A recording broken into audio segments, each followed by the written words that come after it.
great pleasure to have my friend and colleague Sigrid Kaag here as the UN Coordinator for Humanitarian Reconstruction Assistance for Gaza. Over the past week or so, we've been working to address urgent challenges that are making it difficult to deliver the necessary humanitarian assistance to the people of Gaza who so desperately need it, particularly when it comes to the security of the deliveries and those delivering the assistance. I raised these concerns clearly and directly with Israel's Defense Minister, Yoav Gallant, when he was here just a few days ago.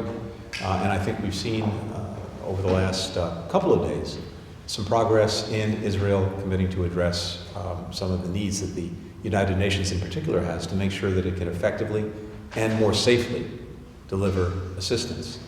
We continue to face the challenge of aid getting to and into Gaza, but then not being able to be distributed effectively because principally of real security challenges. And so when it comes to making sure that food, water, medicine, and other basic necessities that the Palestinian people need just to survive get to them, we continue to have important work to do. It's good that and important that Israel is addressing these very concrete needs, but they have to be implemented as quickly as possible. There is no time to lose.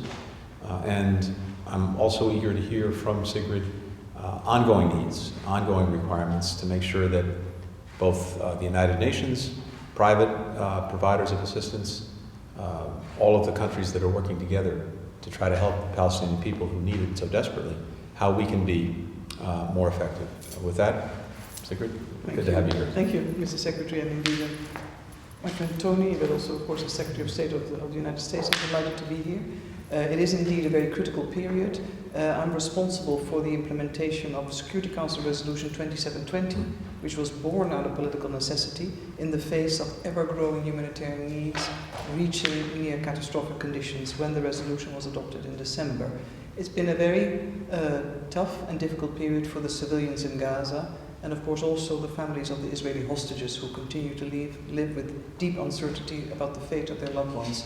But the focus of my mission is on the civilians in Gaza, to get the volume, the quality, and the predictability of assistance that they so desperately need, given the fact that they've left their homes. 1.9 million people are displaced.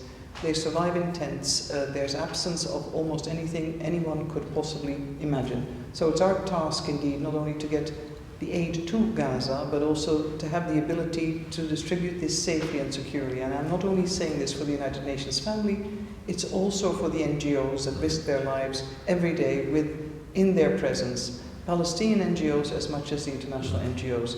It's a very difficult operating environment for the civilians, first and foremost, but also those who seek to assist. And that is a constant dialogue where the support and leadership of the United States is so very important for the United Nations to be able to succeed, and equally so, if there is hope of a ceasefire deal, it's also important we take stock and we look towards the early recovery needs, health facilities, children back into learning, anything that forms part of what we would all consider human dignity for our fellow human beings. And that's a shared commitment, and the ongoing discussions with the Israeli government are extremely important in this regard, with strong support and the leadership of the United States, and Tony Blinken in particular.